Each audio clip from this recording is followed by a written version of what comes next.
Good morning, good afternoon, good evening, depending on where you are in the world. Welcome to this webinar on lessons from lockdown. I am Alix Guerrier, the CEO of GlobalGiving, a nonprofit giving platform with the mission of supporting thousands of charitable organizations around the world. I am just truly delighted to have this chance to spend the next hour or so with you and with the panelists that you see on the screen now. We're really fortunate to have this amazing group of panelists. You can see them by name here: Woodrow, Michele, Vinay, Akruti.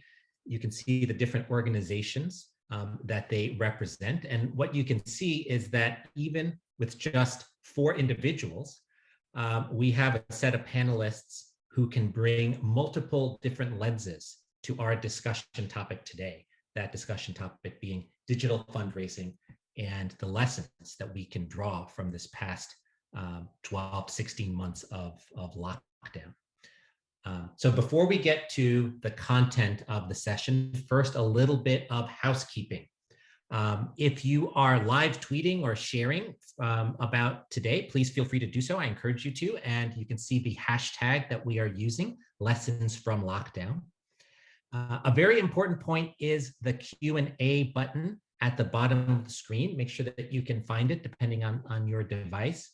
We will be collecting and aggregating questions from attendees in real time.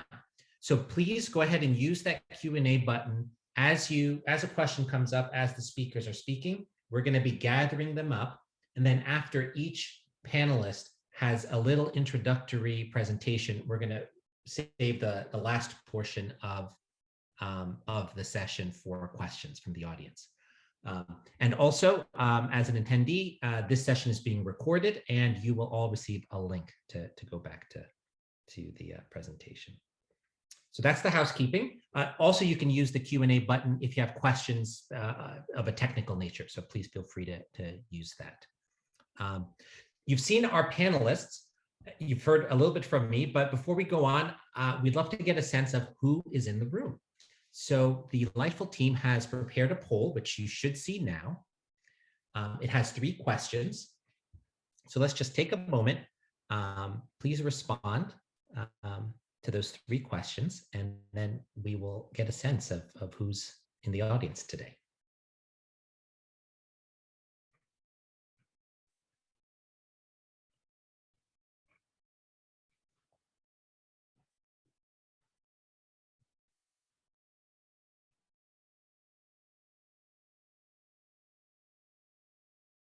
And I'll say a welcome. I see that some attendees have just joined in the last minute or so. We are now doing a poll to get a sense of who's in the audience. I can see that it's growing second by second. So take a moment, respond.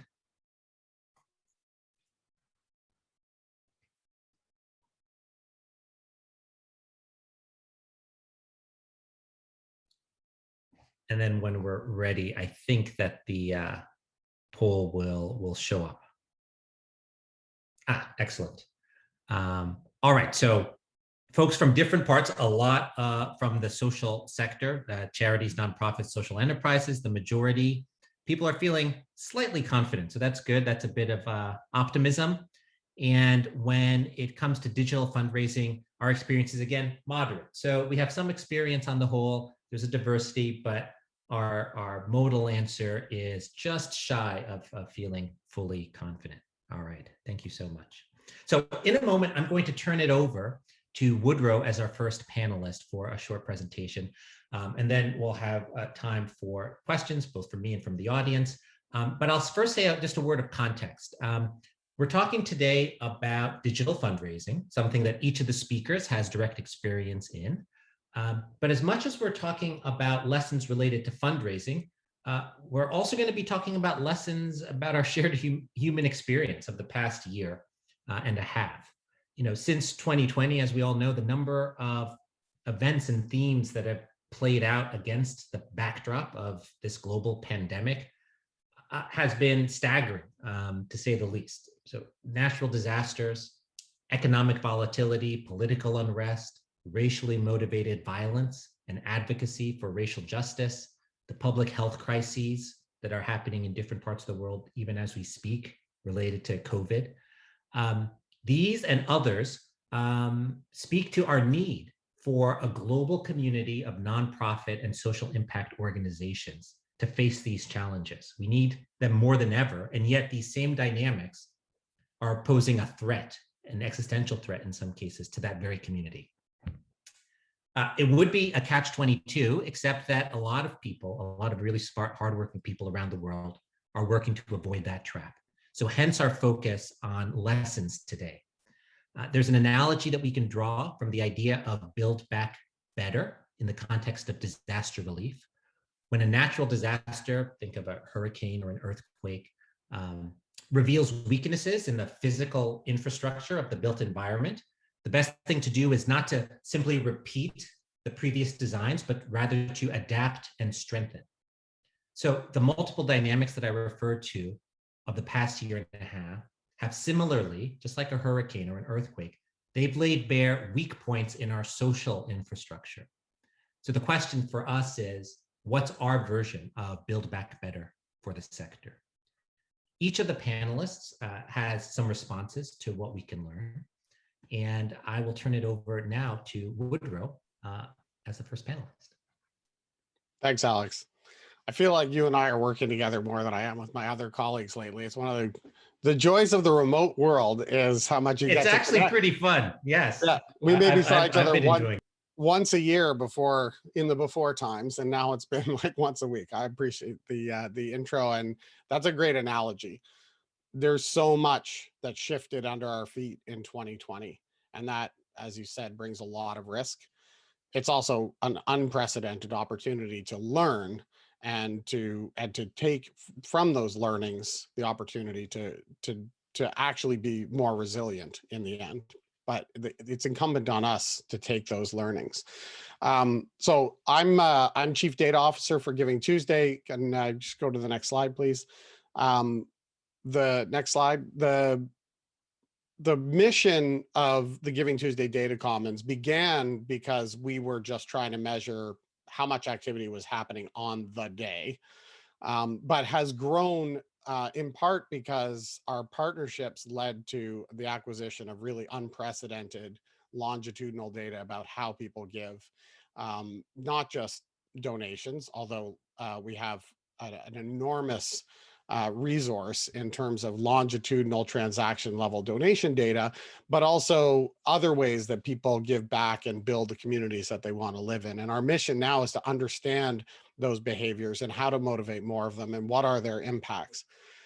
That became that much more urgent in 2020 as we had to look for ways to help the sector to pivot and navigate those challenges. And now we're at the stage where we're really trying to dig in deep into what happened in 2020 in order to inform the practice of philanthropy and engaging support and mobilizing community for 2021 and beyond.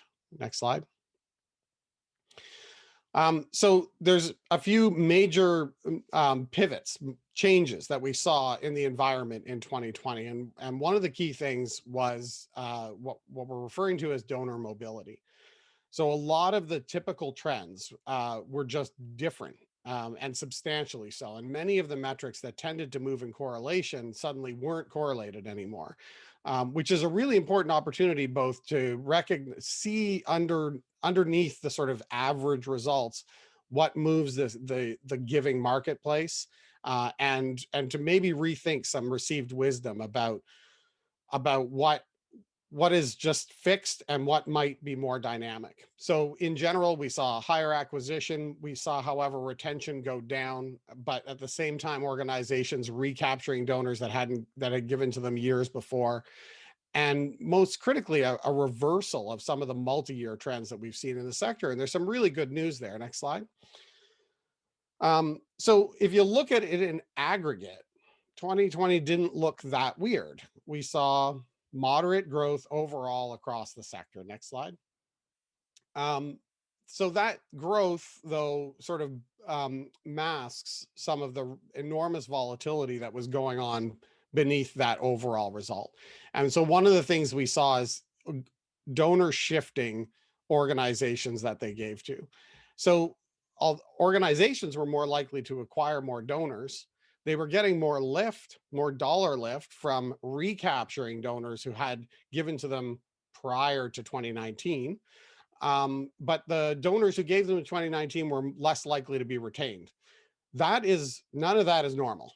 In fact, in many cases, it's the reversal of normal. Next slide. And one of the things that meant was a sort of decoupling of the usual relationship between acquisition and result. And it made it, I think, really difficult for organizations to pivot, but also presents a really interesting opportunity going into 2021, where you've got new opportunities for relationships with new donors. And I think that's going to be one of the key things, is going to be how organizations capitalize that. At the same time, within that network, the community of nonprofits in the US, there was a lot more volatility, a lot of indication that we're seeing this in other markets as well.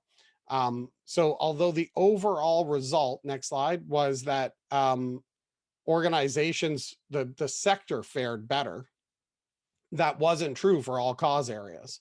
So we see a big difference between kind of winners and losers by cause area. And the relationship to the kind of median and average was broken. Next slide. So what this means is that by cause area in particular, and by organization size, we saw an unusual situation where the overall result was an increase, but most organizations saw a decrease year over year.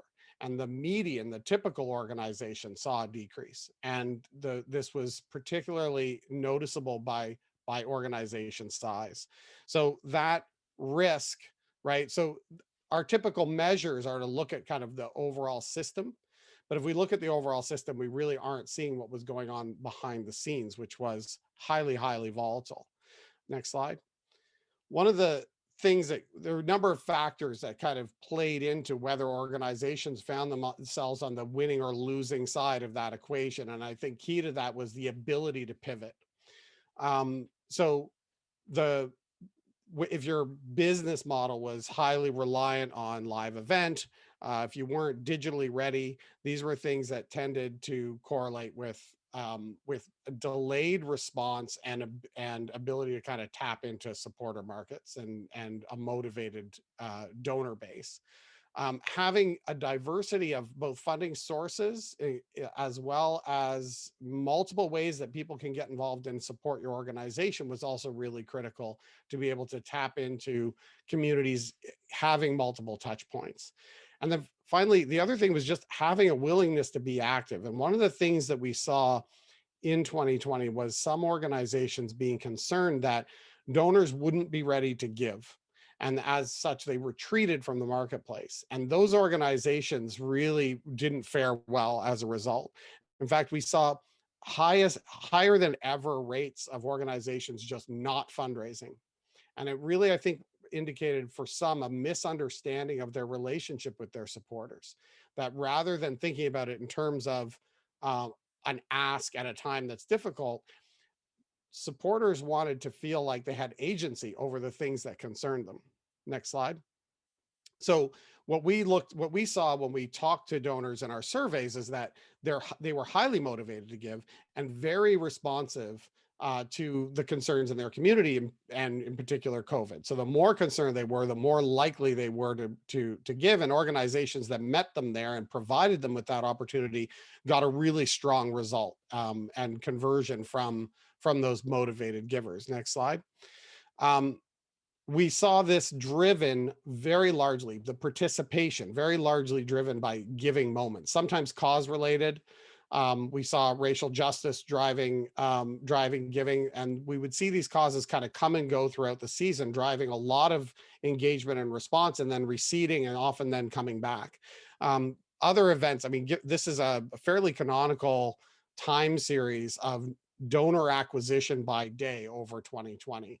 This happens to be for environment and animals, but it follows the very typical pattern for all cause areas. And you can see that these moments to capture people's desire really drove substantial new donor acquisition, Giving Tuesday in December being the biggest driver of donor acquisition in the entire year. Next slide.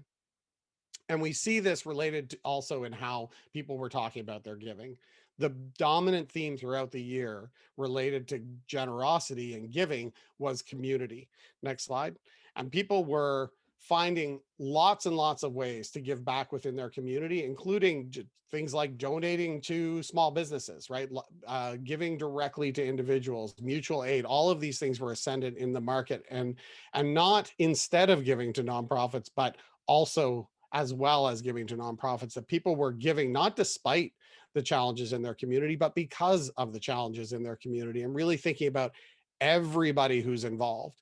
And so looking forward, we think that the opportunity here is to get out and meet those givers where they are, to make sure that you're maintaining a relationship with these donors that were acquired, to tap into that desire for community support if you haven't already, and make sure that you're providing your entire community with multiple opportunities to build the community that they want and the society that they want to live in. And that if you take that approach, you're going to find a highly engaged community of supporters.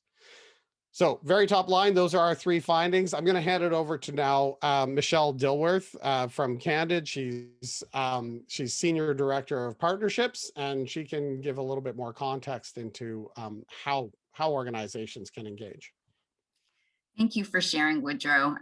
I appreciate those insights and the perspective that you were sharing. And I think from a data-driven nonprofit, it's really great to hear those overall numbers and see those trends.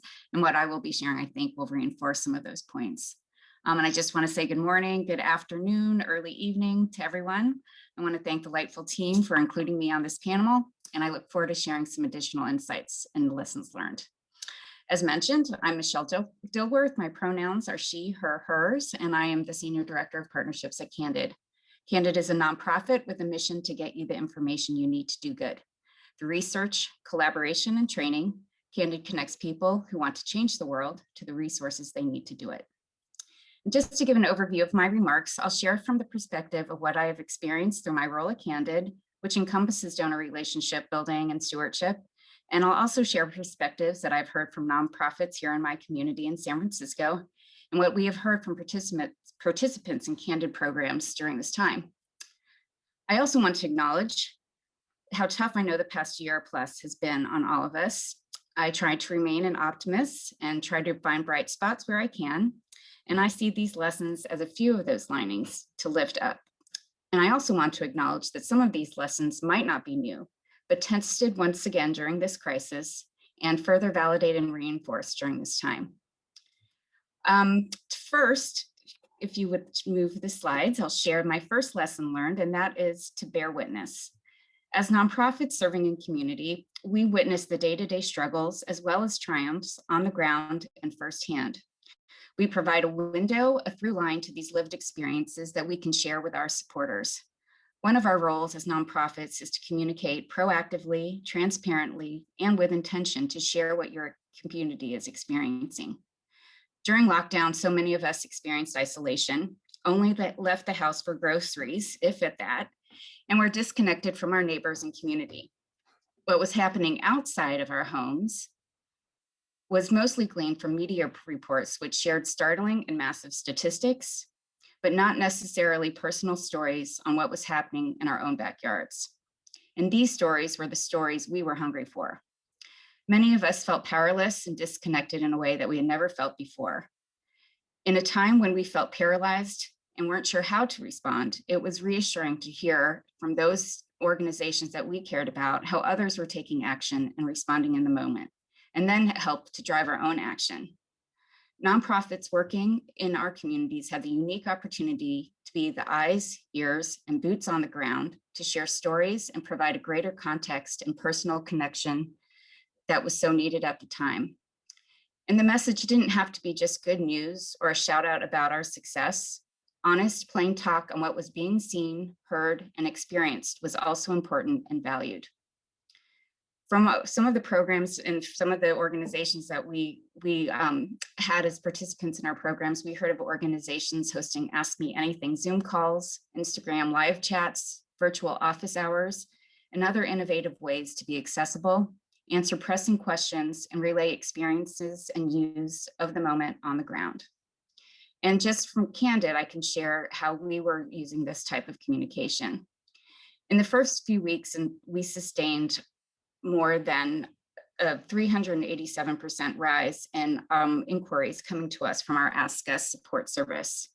From these inquiries and surveying our nonprofit community, we were able to share with our stakeholders in one-on-one conversations, as well as through blogs and e-newsletters, what we were hearing was needed in the moment and what to do and how to best respond in real time. The lesson here is to recognize the value that we as nonprofits have in assuming the important role of dot connector as witness, and how we can be welcomed messengers and provide the contextual and personalized stories of what is happening within a community that our stakeholders are already invested in and care deeply about. Next slide, please. And somewhat related is to think about how your organization can answer the question, how can I help? As nonprofits, we serve and support our constituents and communities through direct service and programs that work to fulfill our missions. And while we rely on our own supporters to help sustain these efforts, and as we are in the business of asking for this support, there is another question to ask, and that is, how can we help them, our supporters? Like the first point, where knowledge is currency and of great value, there is also value in the unique gifts and resources that we can share. We heard from nonprofits about how they were sharing their unique love during a time when love was needed. From performing arts organizations sending customized playlists for the time of lockdown and were geared for supporters who are working from home, and to others who are sending video messages of firsthand accounts from staff on the front lines. One of the things that we at Candid created soon after the pandemic hit was a one-pager of free and accessible resources which nonprofits could refer to as they were responding to the heightened need they were facing. We reached out to our supporters to share how we were pivoting our programs and services to respond to the crisis, and also provided the one-pager that they could then share with their other grantee and community partners. And we know many nonprofits were turning to their funders for extra support during this time, and we wanted to equip our supporters with additional resources that they could share. The lesson here again is to position the value we bring through our services and support, and think about how these unique gifts can be used for service for our supporters as well. Next slide, please. And the final point that I will share is the opportunity presented during this crisis to reimagine who our audience is and how best to steward this expanding group of supporters. The pandemic and lockdown made us question traditional boundaries around place and how we define community. I think this was particularly true around events. As we all pivoted from in-person engagements to virtual, we were forced to be creative on how to make these engagements meaningful. What also emerged was the resulting freedom from the immense amount of resources, time, talent, and treasure that were needed to produce an annual in-person gala or similar event. Not that we weren't scrambling to find the best platform to host our virtual fundraiser, investing in the time and resources to sort through the logistics to pull off this type of event for the first time. I have also heard, though, from so many how rewarding this pivot has been, which included in some instances exceeding fundraising goals. In true nonprofit resiliency style, we became creative on how to make these events work and experimented with new formats and took some risks, which paid off. From virtual dinner parties where chefs and mixologists provided ingredients ahead of time and participants followed along with the demonstrations and created their own dishes in their own homes in virtual community with others, to interactive new platforms such as Remo, where guests can interact in groups of 8 as they would seated at a table in a big ballroom. So many new innovations were tested and validated. The pivot also freed up additional time and resources that could be devoted to other types of donor stewardship, such as first-time donor welcome kits, more one-on-one touch points, and so much more. Additionally, and to the point of the lesson here, the pivot to digital allowed us to truly understand how expansive our networks are, whether on the gala scale or even in our case as Candid with our training programs and workshops. Virtual events allowed for a pivot and an expansion on how we defined audience. Supporters can introduce more of their network to your gala to learn about your cause and organization. This network no longer had to be confined to who was within driving distance and in the immediate vicinity or community, which could experience could experience the event firsthand. They could also be grandparents, siblings, college roommates, all the way across the country or in other countries. The network they could introduce you to expanded exponentially, and as a result, so did yours. The challenge now will be, how do we move forward? How do we strategically segment our expanded lists? How will we continue to steward those new virtual stakeholders as the world opens up to in-person engagements again? And what kind of hybrid models will become our new experiments as we emerge from lockdown? I'll leave you with that question and now turn it over to Vinay. Amazing. Thank you ever so much, Michele. Before I jump in and share my 3 lessons, I just want to reiterate Alix's thanks for an incredible turnout, so much demand and interest in this webinar, literally from every corner of the globe. So thank you everybody for joining. A reminder to please, if you're sharing on social, hashtag lessons from lockdown. We're seeing some, as panelists, seeing some of the questions come in, which are amazing. So please do keep them coming into that Q&A box that you see at the bottom of the Zoom screen. I can see already why there was so much demand, having listened to Alix, Woodrow and Michele, and still with Akruti to come. And my huge thanks to my fellow panelists and Alix as chair and moderator of this webinar. My name is Vinay Nair. I am the Chief Executive Officer and the co-founder of Lightful. And I wanted to really share these 3 lessons from lockdown that we've been experiencing over the last 12, 15, 18 months. The first one, if Teresa, the next slide, thank you, is that authentic storytelling matters more than ever. And this really in many ways dovetails with what you've been hearing from Alix's framing, Woodrow, and Michele's comments as well. We know everyone has such a unique story of what not only they have been through, what they continue to go through. And I think what we have been finding is that authenticity coming from nonprofits actually, even ask their donors and supporters, genuinely, how are you? How are you getting on? Has had incredible feedback and responses from their supporters. And, that authenticity, that genuineness is true of our sector, very different to, retail or e-commerce and various other sectors. And so I think that authenticity plays to the strength of genuinely understanding where people are, where they have been and where they continue to be. I also think it's very important on that storytelling side to, as Woodrow was also describing, that ability to find your voice right now and really being able to frame that in the context of everything that's going on. We know that's hard, and as everybody was responding and pivoting, whether you're a animal shelter in North Florida or working in community healthcare in Sierra Leone or working in homelessness in the UK, everybody was trying to think of what their story was as they had it on their digital and general communications. And as per the wonderful Chimamanda Adichie TED Talk, that danger of a single story, those nonprofits who really thought about how to contextualize and find their voice and that story in the context of what was happening, of a health pandemic, of racial equity, inequities that we were seeing, and I'll come back to that in just a moment, has been really, really vital. Mention those examples because they're literally some of the partnerships we have with GlobalGiving and Giving Tuesday, Candid, and the Gates Foundation, and so on. And being really able to find your voice, on that storytelling side that can then crescendo to the ask, the fundraising side has been very, very important. And exactly as Michele was saying a little bit earlier, it is about understanding your community, asking yourself who it is you're speaking to, on what channels, why you're engaging with them, what your engagement ask might be.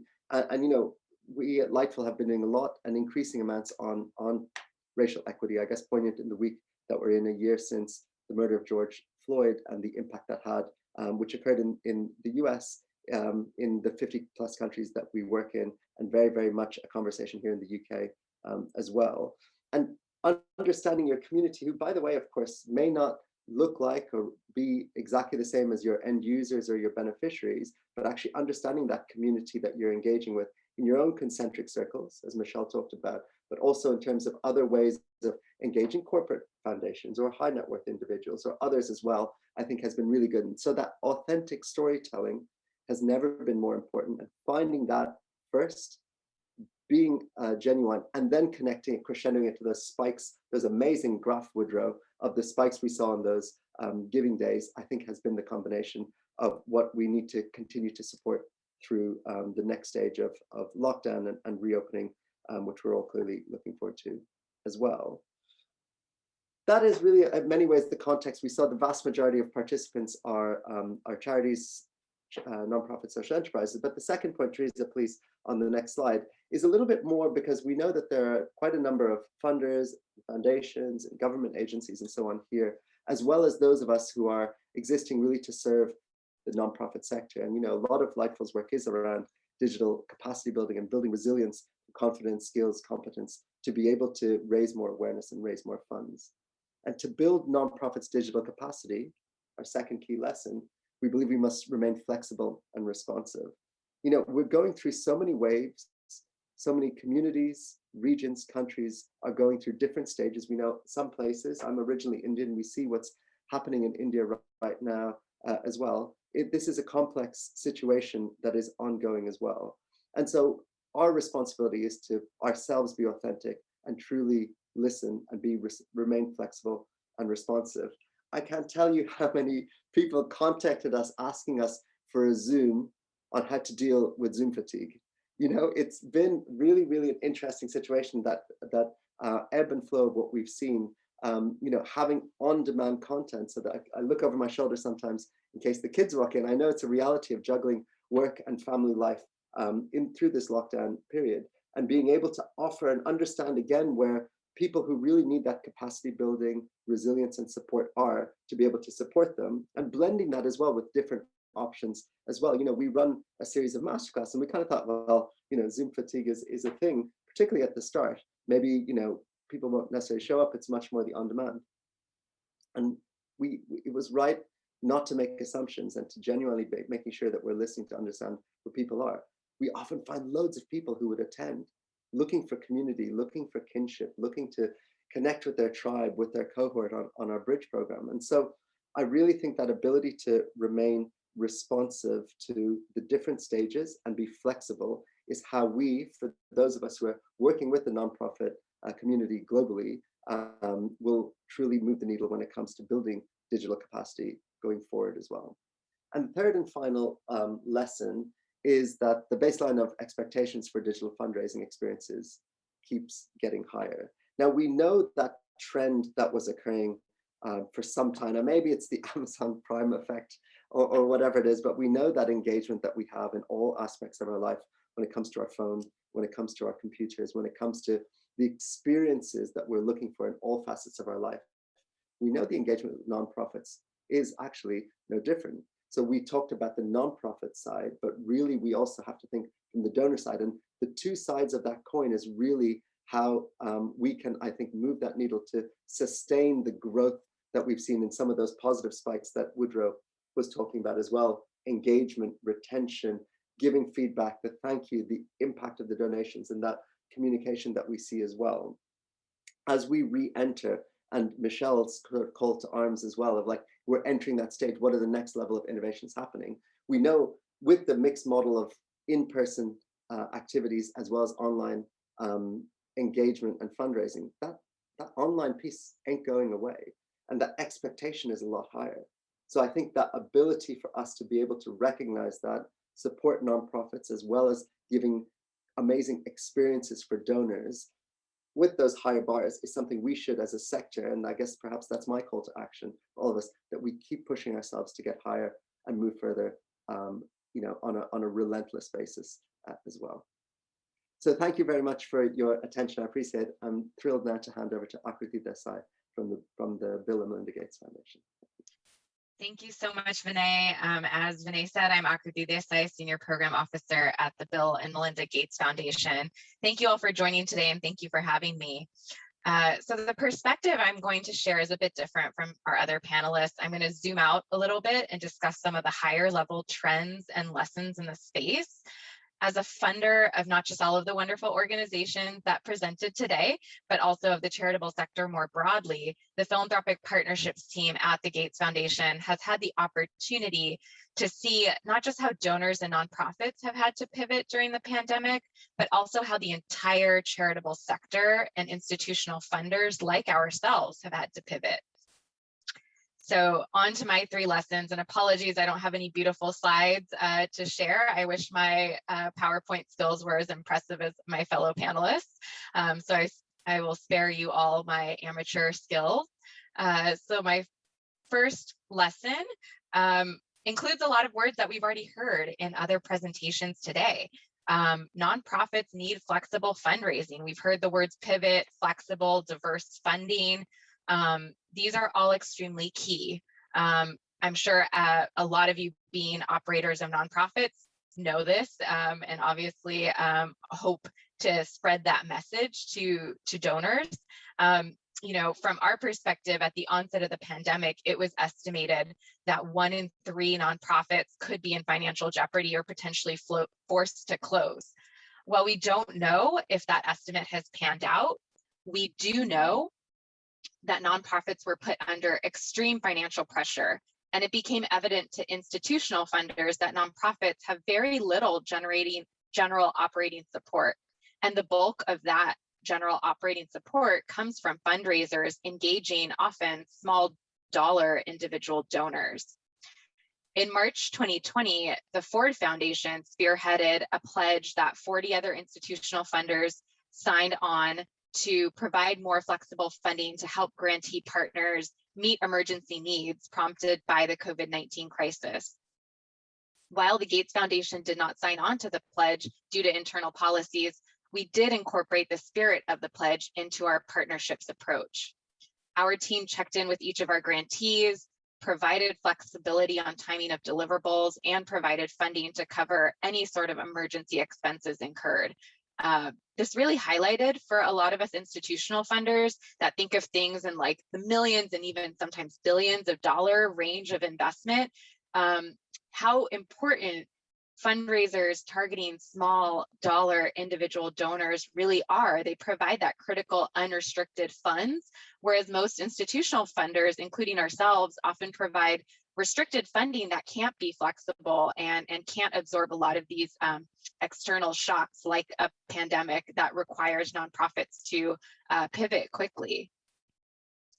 So the second lesson that I learned throughout this past year is really how donors are viewing generosity much more broadly than giving money to charitable organizations. The Gates Foundation, we launched a platform called Power Of at the beginning of the pandemic to help aggregate various giving opportunities. And by giving, I mean giving time and money to COVID-19 relief efforts in a handful of metropolitan areas in the US. Across the Power Of campaign during the giving season, there was significantly higher interest in volunteering opportunities than actually donating money. This was especially apparent in our paid search efforts, in which volunteer search terms were consistently outpaced by donation search terms by 2 to 1. And in terms of conversion, we were actually able to convert volunteers at a 9 to 1 ratio as opposed to donors looking to give money. According to a recent Women's Philanthropy Institute report, during the initial months of the pandemic, 56% of households engaged in charitable activity. This is in the US context, of course. Of that, 32% gave directly to nonprofits as well as individuals or businesses. And 48% gave indirectly by ordering takeout to support a local restaurant, paying a stylist without receiving services, paying housekeepers without receiving services. We know that there's been this trend of donors thinking of philanthropy much more broadly than just giving dollars to 501c3s. And the pandemic has really only continued to highlight and accelerate this trend. The third lesson from this past year is that what we've seen is donors really want some expert guidance. Early on in the pandemic, we received an influx of inquiries from donors and other partners asking to learn more about the Gates Foundation's COVID response strategy and how they could help support. Several years ago, the Gates Foundation created Gates Philanthropy Partners, a separate public charity to facilitate unsolicited gifts and donations to our grantee partners. To be clear, the Gates Foundation does not fundraise or solicit gifts, but really actually often ends up being the recipients of unsolicited gifts, including being left in people's estates or wills. People really view us as experts in certain sectors and want to give to alongside our strategic priorities and to our grantees. So as a result of the many COVID-related inquiries, Gates Philanthropy Partners decided to launch a COVID-19 fund to allow donors at all levels to align their giving with our foundation COVID efforts. Gates Philanthropy Partners, which includes the Therapeutics Accelerator, which was in the news quite a bit in the early stage of the pandemic, experienced unprecedented growth in 2020 with a 633% increase in gifts compared to 2019, obviously driven in large part because of the urgency of the pandemic and the trust that people had in our foundation and Bill and Melinda as individual strategic philanthropists. What we saw here was actually really in line with a lot of the testing that our team has done and supported over the last 2 years around curation, specifically expert curation. We had initially hypothesized that expert curated lists or funds of nonprofits by issue area could help donors overcome choice overload or any concerns that they might have around the validity or effectiveness of an organization. Through our grantee partners, Ideas 42, we tested 19 expertly curated give lists across 6 giving platforms, such as Charity Navigator, as well as some lab testing to assess the impact of expert curation on donor behavior. We found that when you give donors a list of like 3 to 5 nonprofits, which is curated by an expert in the field, their giving can actually increase by 63% to 113%. So we're really talking about doubling donation amounts when a nonprofit is highlighted by an expert. During the pandemic, most community foundations developed COVID-19 funds, and many donor advised funds provided curated resources on giving to COVID-19 relief efforts for their clients.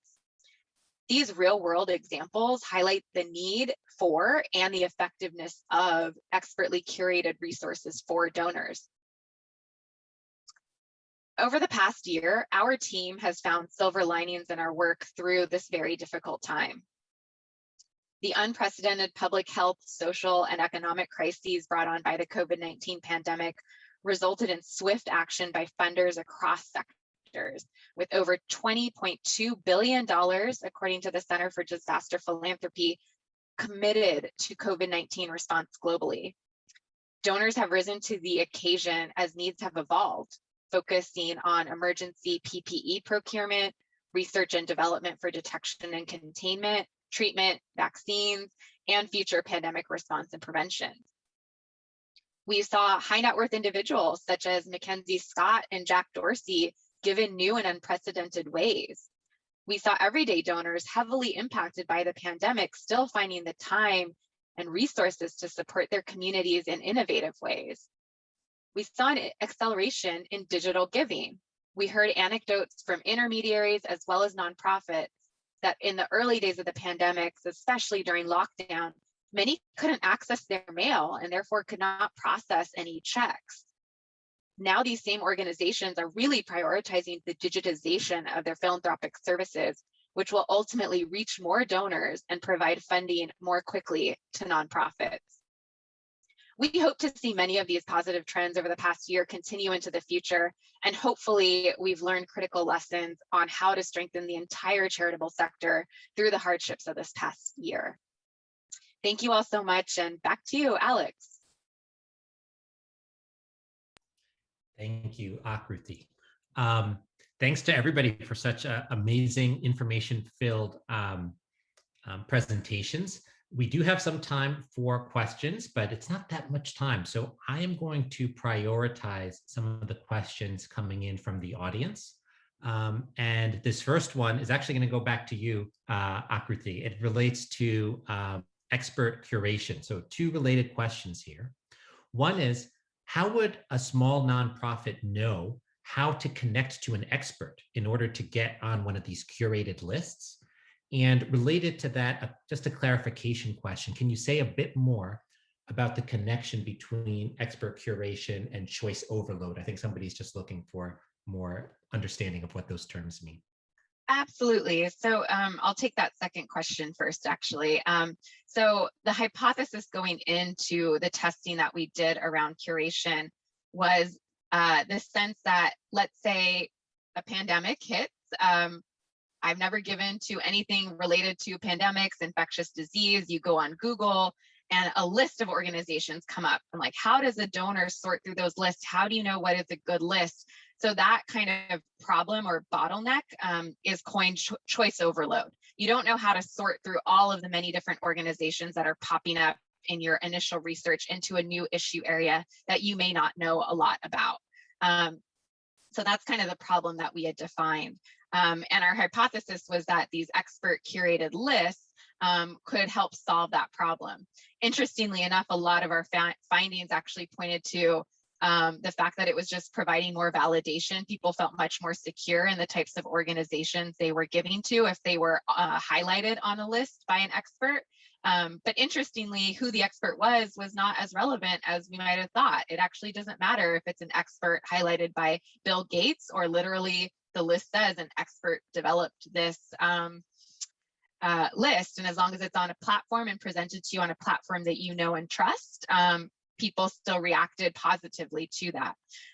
To this other question about how do small nonprofits get on these lists, it's an excellent question. I think it's one of the questions that is incredibly critical as organizations think about how to be equitable in how they're presenting their curated resources. So I don't have a perfect answer for that question, but just know that all of the intermediaries that are working to provide curated resources that I'm aware of are trying to be extremely sensitive and extremely mindful of the king making. You know, we don't necessarily want to constantly be putting a large multinational organization that has plenty of funding constantly on all of the lists. We want to be able to incorporate various grassroots organizations.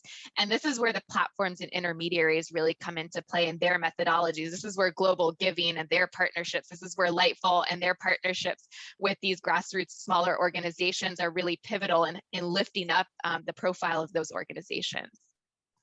Completely, that resonates with me. And I'm not sure of exactly what the specific tactical next step is, but I think that this is a good moment for small nonprofits to actually step up and make their voice heard. And there are a lot of us in the field, certainly us at GlobalGiving and the foundation, et cetera, who are working to do exactly that. Can I share a tactical? Let me go to another. Oh, please. Of course, Michele. I thought I would just share a tactical way.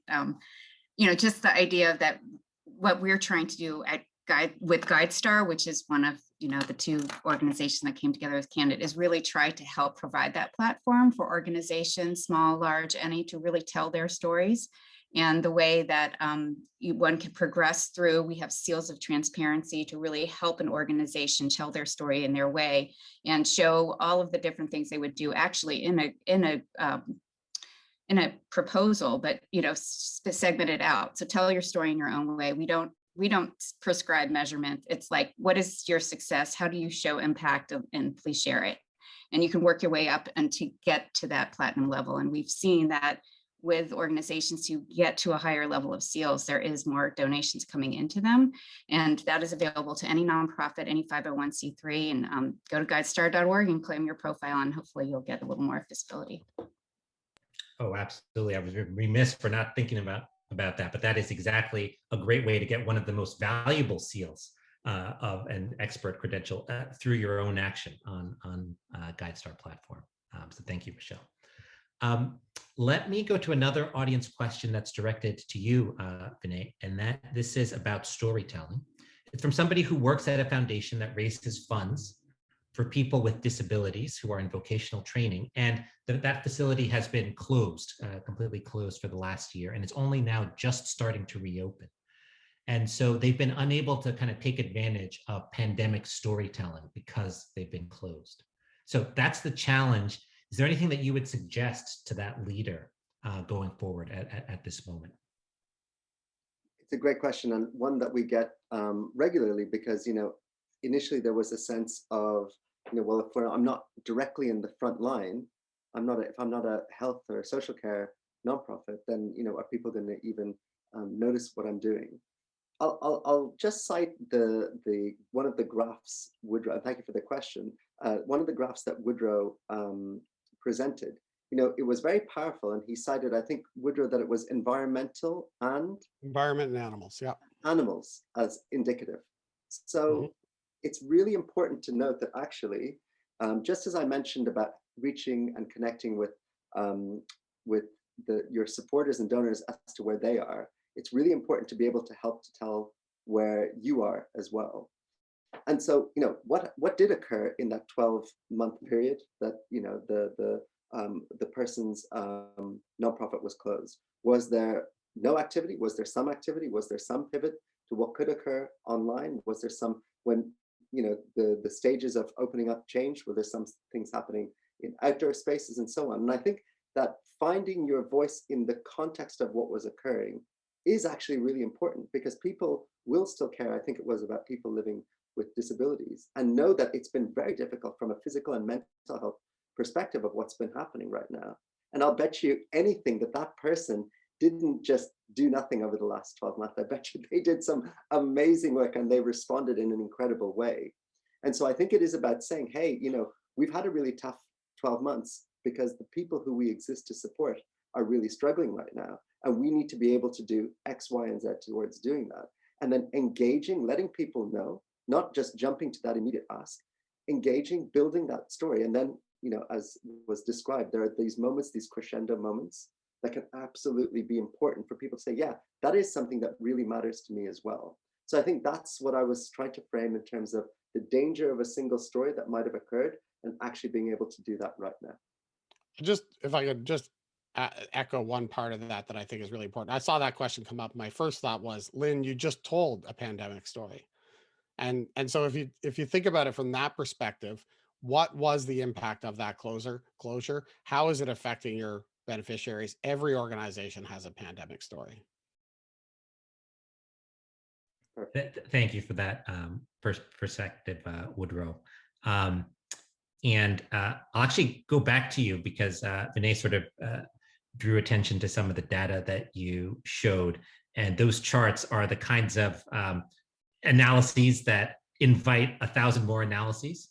And one of the things that I noted was on donor mobility. As you pointed out, it's a double-edged sword, right? It depends on whether you're on the receiving or losing end. You decided the ability to pivot to digital fundraising, for example, as one of the determining factors over the past 12 months. So do you think we're in another period, 2021, 2022, in which pivoting is going to be important? And if so, to what? So I guess what I would say is agility and diversity are what's important. The opportunities are there, particularly if we see some places really start to reopen and go back to quote normal. I think Vinay mentioned this, right?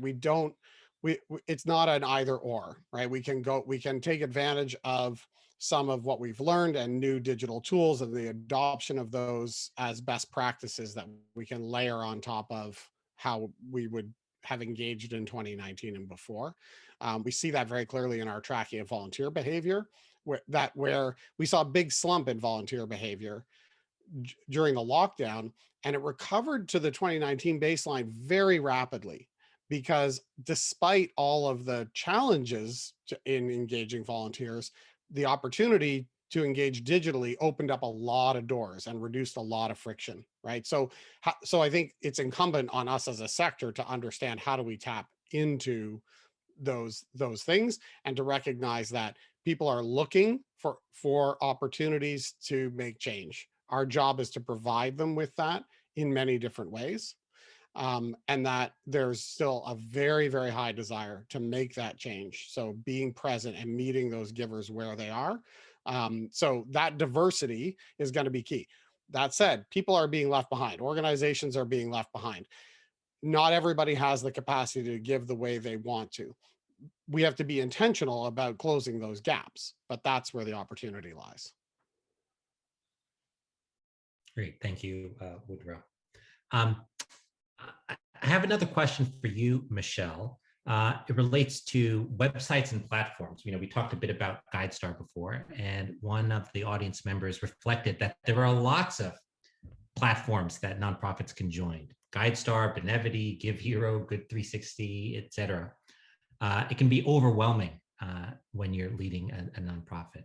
So do you have a perspective on how leaders can decide to prioritize and manage? Let's just agree that Guidestar is definitely of high priority. Beyond that, do you have any perspective on how to think about these options? Yeah, thank you. Thank you for that. And it is an interesting question. And certainly there are so many different ways. That's the blessing and the curse of digital and virtual, right? I mean, there's so many options out there and there's so many ways to connect. You know, I think it's really doing research on platforms and seeing, you know, what is their traffic, what's the benefit to you?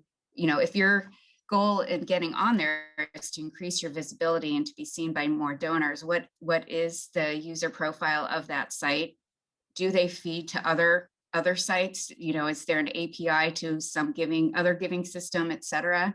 I think those questions, to answer those questions, can help you prioritize which ones are the more bang for your buck, if you will, in terms of figuring out how much time and effort you want to devote to all the different platforms that are out there. I don't know if any of my other fellow colleagues have any thoughts on that as well, but I'm happy to open it up for them to answer too. And if not, that's okay. If you're all fine with my answer, I'll stick with it.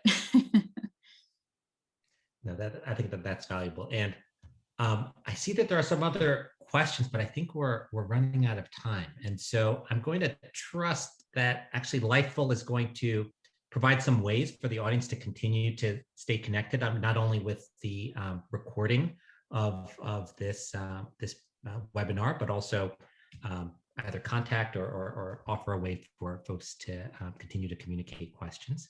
But Vinay, I may turn it over to you to close us out.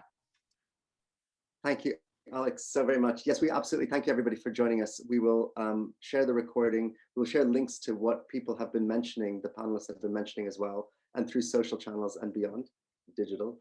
Please let us know if there are some other questions that you didn't get, and we'll find the right ways to help you directly or support through the panelists. I have three very quick things I wanted to say before we wrap. The first is, I remember last year we had a wonderful webinar around this time last year. In fact, Alix and Akruti were on it as well. And the film Hamilton was out that very day. And we talked about how it was our time to rise up. Today, a year on, my all-time hero, the sporting legend, Sir Alex Ferguson, is releasing a film, or a film about him is being released. And the film is called Never Give In. So I think it's appropriate that that's the mantra that we take the next stage forward. That's the first thing.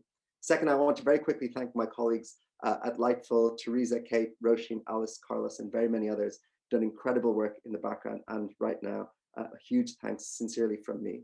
And finally, to you, Alix, for being an exceptional moderator, colleague, friend, as always, and truly for our speakers, Woodrow, Michele, Akruti. I know by the numbers who attended and the comments that we saw, the activity on social, what they all think. And I, on behalf of Lightful, want to truly thank you for your time, your wisdom, your insight, and your inspiration. And together, I feel confident that we can do our best going forward. Thank you, everyone, for joining. We will send through the details. Panelists, Alix, everyone, thank you, and be in touch very soon. Thanks, everyone. Bye-bye. Thank you.